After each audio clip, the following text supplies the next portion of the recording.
নমস্কার বন্ধুরা, কেমন আছেন সবাই? সোফিয়ার সাত কাহনে আপনাদের সবাইকে স্বাগত জানাই। বন্ধুরা, আগের ভিডিও আপনাদের ভালো লেগেছে, আপনারা কমেন্ট করেছেন, আমারও ভালো লেগেছে। তবে দেখুন, সবাই তো সবসময় কমেন্ট করে উঠতে পারেন না, যে কারণে কমেন্টটা আগের ভিডিওটা একটু কমই পেয়েছি বলা যেতে পারে। যাই হোক, আমি দেখবেন লক্ষ্য করে একটু আমার দেরি হয় ঠিকই, কিন্তু আমি চেষ্টা করি আপনাদের কমেন্টের ছোট্ট করে হলেও একটু উত্তর দেওয়ার। আর কি দিতে পারি, এইটুকুই তো দিতে পারি।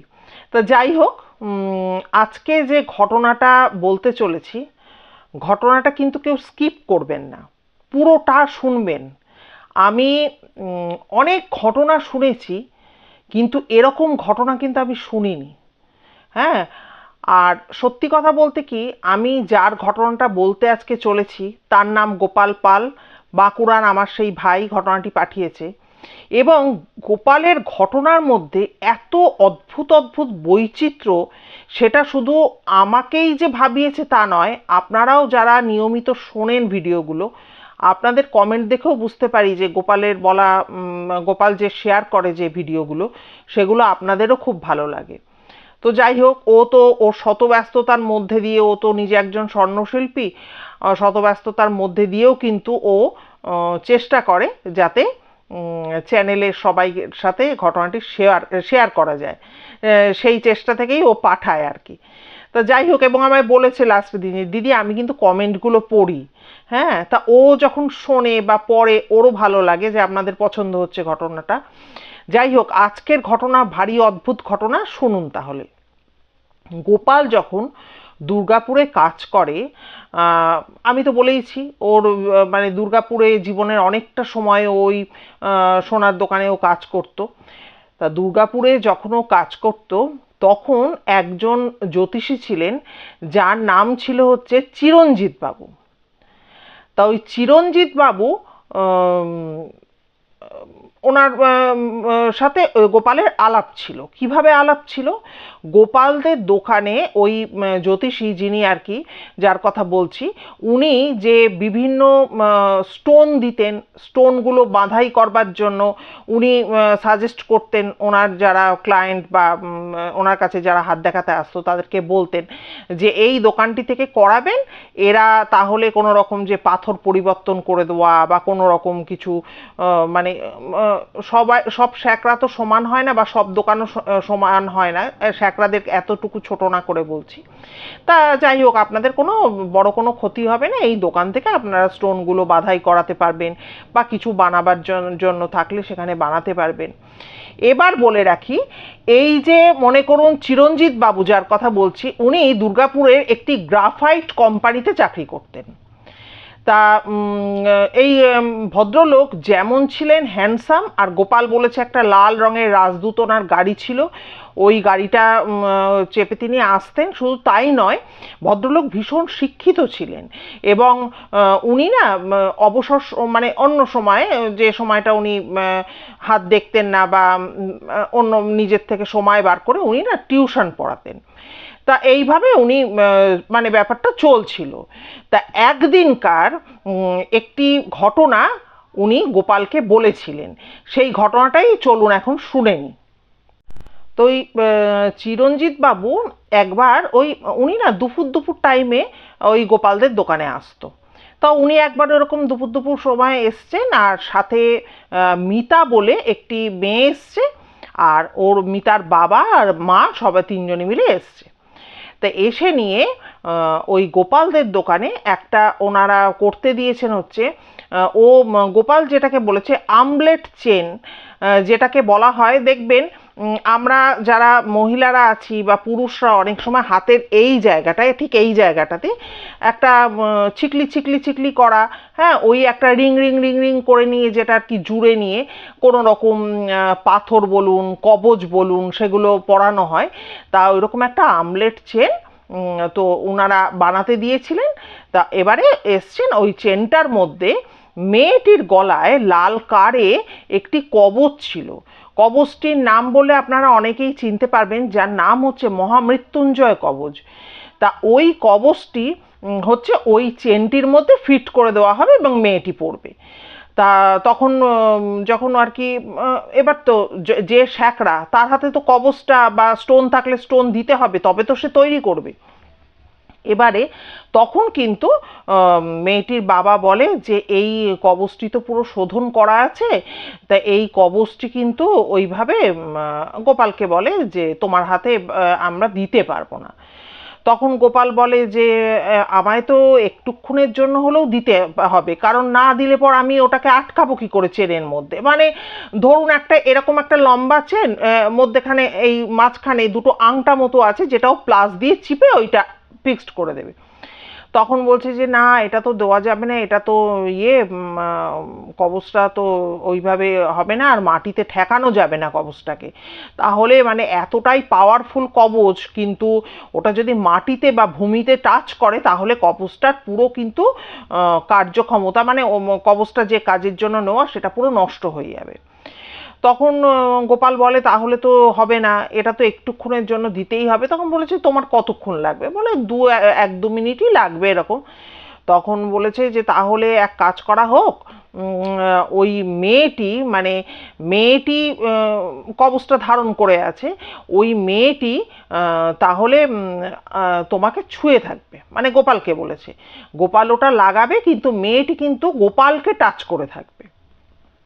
তা যাই হোক, তা ওই রকমই করা হলো, হয়ে নিয়ে কবচটি লাগিয়ে টাগিয়ে দেওয়া হলো। তা যাই হোক, ওরা তো চলে গেল।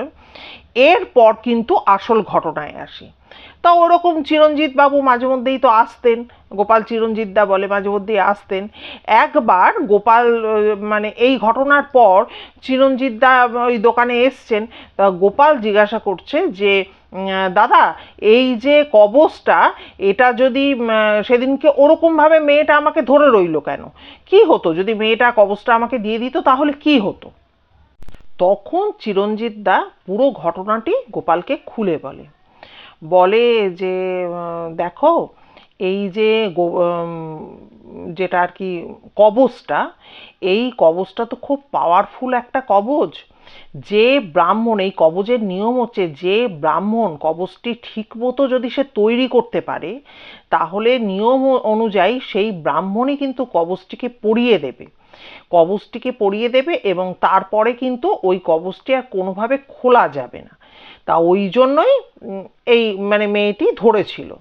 তখন বলছে যে মেয়েটির কি হয়েছে, মানে কিছু খারাপ কিছু হয়নি তো? মানে একটা কৌতূহল বশত গোপাল জিজ্ঞাসা করেছে যে কি হয়েছে, অসুবিধা কি হয়েছে। তখন বলছে যে যে মানে এইবার ঘটনাটি চিরঞ্জিত বাবু বলেন। বলে একদিন মিতা, মেয়েটির নাম তো বললাম মিতা, মিতাকে নিয়ে মিতার মা বাবা তিনজনে মিলে ওনার চেম্বারে আসেন। আসার পর ওনারা জানান যে মেয়েটি ইংলিশ মিডিয়ামে পড়াশোনা করেছে, পরবর্তী সময় ও ইঞ্জিনিয়ারিং কলেজে ভর্তি হয়ে ও ইঞ্জিনিয়ারিং পড়ছে। তা এর মধ্যে কি হচ্ছে যে কিছুদিন যাবৎ লক্ষ্য করছে সবাই যে মেয়েটির চেহারাটা অসম্ভব খারাপ হয়ে যাচ্ছে, আর গলার দিকটা, মানে আমাদের এই যে গলাটা, এটা প্রচণ্ড সরু হয়ে যাচ্ছে। হ্যাঁ, আর সূর্যাস্ত হয়ে যাওয়ার পর কেমন জানি মেয়েটা একটা কর কর কর কর কর কর কর করে যেমন শকুনরা ডাকে, সেইভাবে কিন্তু ও কিন্তু সূর্যাস্তের পর ওর গলা দিয়ে বা মুখ দিয়ে এই শব্দটা খালি বেরোচ্ছে। এটা তো একটা ভয়ঙ্কর ব্যাপার। তা এই ব্যাপারটা কি হচ্ছে জানার জন্য ওনারা স্বামী স্ত্রী মিলে মেয়েকে ওই চিরঞ্জিত বাবুর কাছে নিয়ে আসে। তখন চিরঞ্জিত বাবু ব্যাপারটা দেখেন, দেখে বলেন যে দেখুন, আমি তো জ্যোতিষী, হ্যাঁ, আমি হাত দেখি, কুষ্টি বিচার করি, এই সমস্ত হচ্ছে আমার কাজ, কিন্তু তান্ত্রিকের কাজ কিন্তু আমার জানা নেই। আর আপনাদের মেয়ের কিছুর একটা রেশ লেগেছে, মানে কিছুর একটা প্রভাব ওর শরীরে পড়েছে বা ওর উপর পড়েছে। তা আপনারা খুব ভালো হয় যে আপনারা আমার পরিচিত একজন তান্ত্রিক আছেন, তার কাছে চলে যান। তিনি হচ্ছেন ওই কেরলের মানুষ একজন, হ্যাঁ, কিন্তু খুব ভালো মানুষ। তিনি আশা করছি এর কোনো একটা বিধান দিতে পারবেন। তখন ওই মিতা বলে মেয়েটিকে নিয়ে তার বাবা মা ওই কেরলের ওই ভদ্রলোক দুর্গাপুর গভর্নমেন্ট কলেজের পাশে যে সূর্য মন্দির আছে, গোপাল বলেছে যে যারা ওখানে থাকেন তারা অনেকেই চিনতে পারবেন, সূর্য মন্দিরের ওখানে ওই ভদ্রলোক থাকতেন এবং উনি ওই পুজো আচ্চা এই সমস্ত করতেন, তান্ত্রিক ক্রিয়াকর্ম করতেন। তা ওনার কাছে কিন্তু এই মেয়েটিকে নিয়ে, মিতাকে নিয়ে যাওয়া হয়। তখন উনি মেয়েটিকে ভালো করে, ওনাদের যেভাবে পদ্ধতি আর কি, সেইভাবে মেয়েটিকে ভালো করে পরীক্ষা টরীক্ষা করে উনি বলেন যে আচ্ছা, এই মেয়েটিকে কিন্তু শকুন বান মারা হয়েছে। হ্যাঁ, শকুন বান। তখন ওরা বলে যে বলছে হ্যাঁ, কোনোভাবে মেয়েটিকে শকুন বান মারা হয়েছে। তারপরে উনি জিজ্ঞাসা করেন যে আচ্ছা মা, তুমি কখনো কোনো শকুনের বাচ্চার গায়ে পাটা দিয়ে ফেলেছো বা শকুনের গায়ে পা দিয়েছো, এরকম কখনো কি কিছু হয়েছে বা শকুন টকুন দেখেছো? তখন মিতা বলে যে না, আমি সেসব দেখিনি, কিন্তু ইঞ্জিনিয়ারিং কলেজ থেকে একদিন বন্ধুদের সাথে যখন আমি ফিরছি তখন রাস্তাতে একটা বিরাট বড় শকুন আচমকা আমাকে তাড়া করে আসে। ঠিক আছে, এবার তাড়া করে আসে, তখন ভদ্রলোক বলে ও আচ্ছা আচ্ছা ঠিক আছে। তখন তো ভদ্রলোক যা বোঝার উনি বুঝে ফেলেন এবং ওই দিনকার মতো তো ওরা ফেরত চলে আসে, ওদের আবার আসতে বলেন উনি। তা ব্যাপার হচ্ছে, গোপাল যেটা বলেছে যে ওখানে একটা জায়গা আছে যে জায়গাটাকে ভাগাড় বলে। ভাগাড়টা তো সর্বত্রই রয়েছে এবং ভাগাড়ে আমরা জানি মৃত পশু, হ্যাঁ, বিভিন্ন রকম নোংরা আবর্জনা সব ফেলা হয়। ওই ভাগাড়ের পাশে একটা বিরাট বড় নাকি 4-5 তলা সমান হবে একটা বিরাট বিকট বটগাছ ছিল দুর্গাপুরে। তা ওই বটগাছের চতুর্দিকে ঝুড়ি নেমেছে।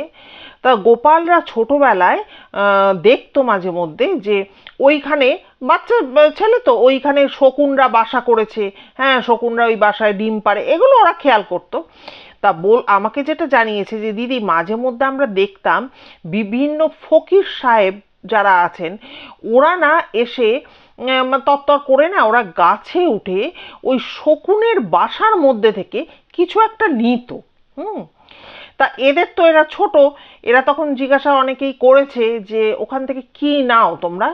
তখন বলে আমাদের এই সমস্ত কাজকর্ম করতে টরতে কাজে লাগে, ওখান থেকে আমরা একটা জিনিস নিই, আর কি নিই এখন তোমাদের না জানলেও চলবে, এরকম ভাবে বাচ্চা ভুলিয়ে দিত আর কি বাচ্চা। তখন ওই কেরলের যিনি ভদ্রলোক উনি বলেন যে শকুন যখন ডিম পাড়ে, ডিম পাড়ার আগে বাসাতে একটা 4-5 আঙুল মতো লম্বা একটা কাঠিটা কিন্তু মোটা কাঠি না, একদম সরু একটা চিকন কাঠি কিন্তু ওই এনে ওই ডিম যেখানে পাড়ছে সেই জায়গাটাতে আগে রাখে। ঠিক আছে, আর ওই কাঠিটি নাকি শকুনের বাচ্চা হওয়ার ক্ষেত্রে সহায়তা করে, মানে ডিম ফাটাতে সহায়তা করে। ঠিক আছে, আবার ডিম ফেটে গেলে ওই কাঠিটি নাকি শকুন যেখান থেকে এনেছিল সেখানেই রেখে আসে। ঠিক আছে, এবারে ব্যাপার হচ্ছে যে এই কাঠিটি কিন্তু বিরাট দুর্লভ একটা কাঠি। হ্যাঁ, বিশেষ করে তন্ত্র সাধনা এবং মারণ যে ক্রিয়াগুলো হয় সেই সমস্ত কাজের ক্ষেত্রে এই কাঠি কিন্তু ব্যবহার করা হয়। তা গোপাল যেটা বলেছে যে উনি যেটা বলেছেন যে যে কারণে যে সমস্ত জায়গাগুলোয় এই সমস্ত তান্ত্রিকেরা যায়, তন্ত্র সাধনা করে, বলছে যেমন এই তারাপীঠ ধরুন বা এই সমস্ত যেগুলো সাধন পীঠ যেগুলো আছে, সেই সমস্ত জায়গাগুলোতে অনেক কিছু বিক্রি হয়, যেমন শকুনের পালক, উল্লুর পালক, সজারুর কাঁটা, হ্যাঁ, কাকের পালক, এগুলো বিক্রি হয়, এগুলো তন্ত্র সাধনার কাজে এগুলো লাগে।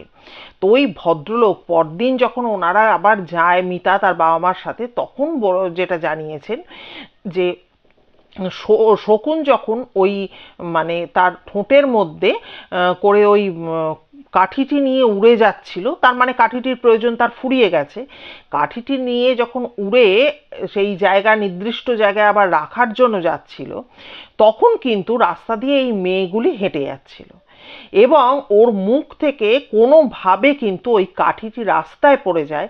এবার তার উপরে কিন্তু মিতার পা এসে পড়ে। ওই জন্যই কিন্তু শকুন রেগে গিয়ে মানে যেন সেই হেঁটে হেঁটে বড় সেই ডানা মেলে যেভাবে মানে পাখিরা ওড়ে আমরা দেখি দুদিকে ডানা ছড়িয়ে, সেইভাবে কিন্তু উড়ে উড়ে ওকে তাড়া করে এসছিল ওই কাঠিটি নেওয়ার জন্য।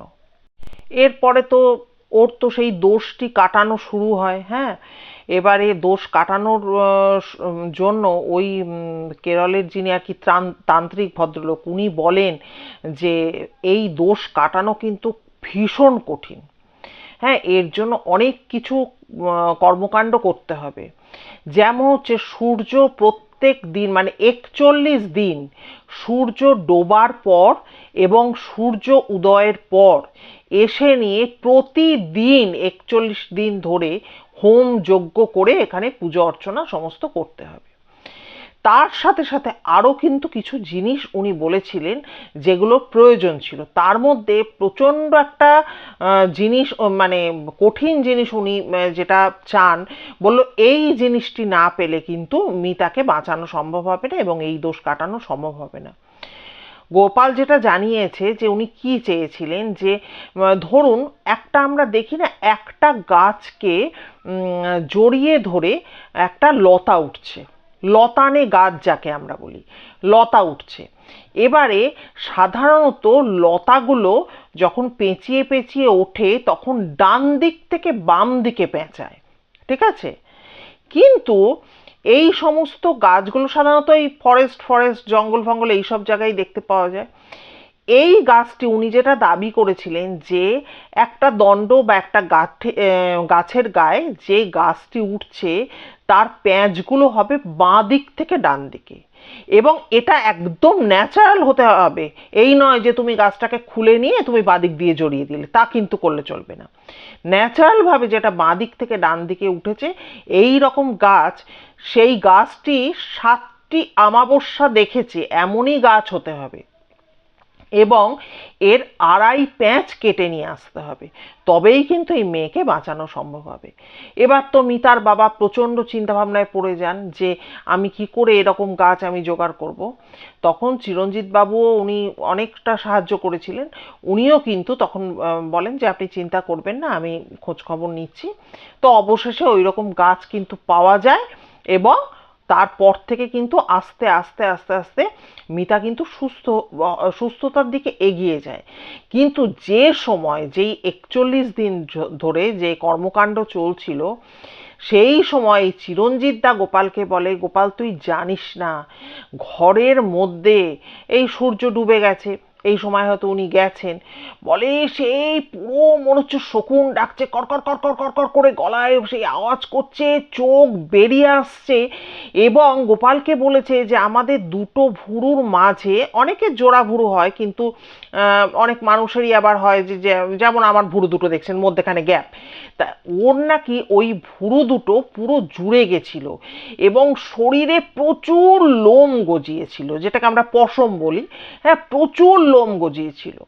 যাই হোক, 41 দিন পর থেকে কিন্তু মিতা কিন্তু আস্তে আস্তে সুস্থতার দিকে এগিয়ে যায়। এবারে ও তো মানে মিতা তো সুস্থ হয়ে যায় এবং কেরলের যিনি আর কি ভদ্রলোক উনি যে কবচটা করে দিয়েছিলেন, ও চিরঞ্জিত দা বলেছেন এতটাই ওটা পাওয়ারফুল। ধরুন ওর জন্য তো কবচটা করে দিয়েছে, কিন্তু যার লাগবে না ধরুন কবচটা, তাকে মহামৃত্যুঞ্জয় মন্ত্র মানে দ্বারা আর কি বলবো তৈরি যে মহামৃত্যুঞ্জয় কবচ পড়ানো হলো, বললো সেই লোকটি কিন্তু পাগল পর্যন্ত হয়ে যেতে পারে। তা ওই চিরঞ্জিত দা যেটা বলে দিয়েছিলেন যে যে কারণে তে মাথা বলুন, 4 মাথা রাস্তা, মানে 4 মাথায় কখনো মহিলাদের নাকি খোলা চুলে যাওয়া উচিত নয়। হ্যাঁ, এটা চিরঞ্জিত দা বলেছিলেন। এবং অনেক সময় রাস্তার মধ্যে যে মাটির ভাঁড় ভাঙা ভাঁড় বা সিঁদুর বা অনেক সময় দেখা যায় যে জবা ফুল, হ্যাঁ, বা মাছ পোড়ানো, পোড়া মাছ, এগুলো পড়ে থাকতে তা সেই সমস্ত জিনিস এবার গোপাল তখন বলছে যে কেউ যদি ধরো কারো পা লেগে গেছে, হ্যাঁ, তখন দাদা আমরা কি করব? বললো কিচ্ছু করবে না, তুমি যদি পা লেগে গেছে তুমি পা ঝেড়ে বাড়ি চলে আসলে সাংঘাতিক তোমার বিপদ হবে, কিন্তু তুমি যদি এইটা করো যে ওখানে হয়তো তুমি সাইকেল নিয়ে আসছিলে বা তুমি হেঁটে আসছিলে, তুমি দাঁড়িয়ে পড়ে যদি বলো যে যার জিনিস এটা তার কাছেই ফিরে যাক, এই কথাটা তুমি যদি বলো, কিচ্ছু তুমি করবে না, তুমি খালি বলবে যে যার এটা জিনিস তার কাছেই ফেরত যাক, এটা যদি তুমি বলো তাহলে কিন্তু সমস্ত বিপদ কেটে যায়। এটা তো আমাদেরও জানা ছিল না, আমরাও জানলাম। অদ্ভুত একটা ঘটনা আজকে আপনাদেরকে শোনালাম। এরকম ঘটনা যে শকুনের মতো মানুষের আকৃতি, সেটা আস্তে আস্তে সেই রোগা হয়ে মেয়েটি চোখ বেরিয়ে আসছে, মুখে সেই কড়কড় করে আওয়াজ করছে, হ্যাঁ, এবং গলাটি সরু হয়ে যাচ্ছে, এগুলো তো শকুনের মতো কিছু কিছু মানে সিমটমস তার মধ্যে দেখা দিচ্ছিল। তা এরকম ঘটনা আমি কোনোদিনও শুনিনি, তাই আজ আপনাদের সাথে শেয়ার করলাম। তবে এই ঘটনাটা আমি জানি যে দেখুন, আমি একটা ছোট্ট ঘটনা এর সাথে অ্যাড করছি যে আমার একজন দিদি হন তিনি, তা ওই দিদি আমি একটা স্কুলে পড়তাম, একই স্কুলে পড়তাম। তা একবার কি হয়েছে, রাস্তা দিয়ে হেঁটে আসার সময় একটা জবা ফুল, সিঁদুর, এরকম না একটা 3 মাথার মোড় পড়তো আমাদের স্কুল থেকে বেরিয়ে, ওই জায়গায় না কিছু জিনিস ফেলা ছিল। তা আমি ওই দিদিকে কিন্তু সাবধান করলাম, মানে আমি ওটা দূর থেকে দেখতে পেয়েছি, আর ও বন্ধুদের সাথে হেঁটে আসছিল, খেয়াল করেনি। আমি কিন্তু দূর থেকে মানে ওকে সাবধান করলাম, এই দেখে যাস দেখে যাস দেখে যাস। ও মা, ও না পুরো ওই কেডস জুতো পরা পাটা ওইটার মধ্যে ফেলে তখন বললো, এ মা যা, পাটা পড়েই গেল, আর কি করব। ও চলে গেল। ও তারপর থেকে এত ভুগেছিল, এত ভুগেছিল, মানে যেদিন এই ঘটনাটি ঘটে আমি সাবধান করেছিলাম, আমার পাটা পড়ে গেছিল, আমি কিন্তু বাড়িতে এসে সবাইকে বলেছিলাম যে, তখন তো খুবই ছোট, এই বোধটা ছিল না, আমি কিন্তু বাড়িতে এসে বলেছিলাম জানো তো, ওর পাটা না ওই সব ফুল সিঁদুর টিঁদুর দেওয়া ছিল, তার মধ্যে ওর পাটা গিয়ে পড়ে। ওই সন্ধে থেকে ওর জ্বর আসে, তারপর থেকে এমন অবস্থা ওর হয়েছিল, ওর বাঁচার কোনো আশা ছিল না, সমস্ত ডাক্তার মানে ফেল পড়ে গেছিল, অতি কষ্টে কিন্তু ওকে বাঁচানো হয়েছিল। কাজেই এই যে চিরঞ্জিত দা যে কথাটা গোপালকে বলেছে যে যার জিনিস তার কাছেই ফেরত যা, তা এইটা তো বলা এমন কিছু ব্যাপার নয়, তাই ভাবলাম যে আপনাদের সাথে একটু এটা শেয়ার করি, কারণ আমাদের রাস্তাঘাটে চলতে ফিরতে ভাবুন তো, ওই যে শকুনের ঠোঁট থেকে যে কাঠিটি খসে পড়ে গেছিল, মিতা একটা তো ছোট্ট বাচ্চা, মেয়ে ইঞ্জিনিয়ারিং পড়ছে, হ্যাঁ, তা আমরা যে হাঁটাচলা করি আমাদের পায়ের তলায় তো কত কিছু পড়ে যায়, তাই না? এইরকম ছোট্ট কোনো কাঠি পড়ে গেলে আমরা খেয়ালও করবো না। এবং আরেকটা কথা যেটা বলতে ভুলে গেছি, কাঠিটার বিশেষত্ব ছিল যে ওই কাঠিটা নাকি জলের মধ্যে যদি ছাড়া হয় তাহলে কাঠিটা না ডুবে যেত। এবার দেখুন, একটা পাতলা ফিনফিনে কাঠি, সেটা সাধারণত জলে কিন্তু ভেসে বেড়ানো উচিত। সেই সেই কাঠিটা যেটা শকুনের বাসায় থাকে, সেই কাঠিটার বিশেষত্ব হচ্ছে, বললাম না, একটা দুর্লভ কাঠি, যেটা কিন্তু এই সমস্ত মারণ ক্রিয়া বা তন্ত্রক্রিয়া এই সমস্ত ক্ষেত্রে ব্যবহার করা হয়। তা গোপালকে ওই চিরঞ্জিতদা বলেছিল এই কাঠিটা কিন্তু জলে ফেললে এটা ডুবে যায়। তা একটা কাঠি যদি পায়ের তলায় এরকম পড়ে যায়, আমাদের পক্ষে সম্ভব নয় কিছু সেটাকে মানে খেয়াল করা, কিন্তু জবা ফুল, সিঁদুর টিঁদুর এগুলো যদি পড়ে যায় অসতর্ক মুহূর্তে, যদি আমরা দেখি যে এতে পা লেগে গেছে, তখন এইটুকু কথা কিন্তু আমরা বলতেই পারি, তাই না? যাই হোক, আজকের ঘটনা কেমন লাগলো বন্ধুরা অবশ্যই কিন্তু কমেন্ট করে আপনারা জানাবেন। কিছুই নয়, আপনারা কমেন্ট করেন তো, আমি আমার উত্তর দিতে দেরি হয় জানি, কিন্তু এই কমেন্টগুলো না আমার পড়তে ভীষণ ভালো লাগে, এবং মনে মনে পরবর্তী ভিডিওর দিকে আমি একটু একটু করে এগোতে থাকি। ঠিক আছে? আর পুরনো বন্ধুদের কি বলবো, তারা এতদিনে তারা চেষ্টা করেছেন বলেই কিন্তু আজকে চ্যানেলটা, ছোট্ট চ্যানেল হলেও আস্তে আস্তে ধীরে ধীরে তার গ্রোথ হয়েছে আপনাদের চেষ্টায়, আপনাদের প্রচেষ্টায়। যাই হোক, আর তবে একটা কথা বলার, দেখুন আমি বারবার যেটা বলি যে আজকে অনেকে যারা আমায় বিভিন্ন ঘটনা শেয়ার করছেন, হ্যাঁ, তারা কিন্তু ভালোবেসে ঘটনাগুলো পাঠাচ্ছেন সবার জন্য, যাতে চ্যানেলটা চলে, আমাদের পরিবারের সবাই মিলে একটু গল্পগুজব করি বা শুনি, এই জন্যই পাঠাচ্ছেন। আবার এমনও কারো কারো মানসিকতা থাকতে পারে যে বড় চ্যানেলে, হ্যাঁ, যারা খুব ভালো করে স্টোরি টেলার আছে তাদের কাছেই গল্পগুলি শেয়ার করবেন। হ্যাঁ, সেগুলো শেয়ার করুন, কোনো অসুবিধা নেই, কিন্তু ছোটোখাটো টুকটাক যদি কিছু পড়ে থাকে দয়া করে, হ্যাঁ, আমার ইমেল আইডি দেওয়া আছে, একটু শেয়ার করবেন। ঠিক আছে? আর কি বলবো, নতুন বন্ধুরা যারা শুনছেন, যদি ভিডিও ভালো লাগে তাহলে দয়া করে একটা লাইক করে চ্যানেলটি সাবস্ক্রাইব করে নেবেন, এবং অবশ্যই বেল আইকনটা প্রেস করে অলে গিয়ে প্রেস করবেন, তাতে আমার যে কোনো ভিডিও নোটিফিকেশান চটজলদি আপনার কাছে পৌঁছে যাবে। আর কি বলবো, সবাই খুব খুব ভালো থাকবেন, সুস্থ থাকবেন। দেখা হচ্ছে তাহলে পরবর্তী ভিডিওতে। নমস্কার।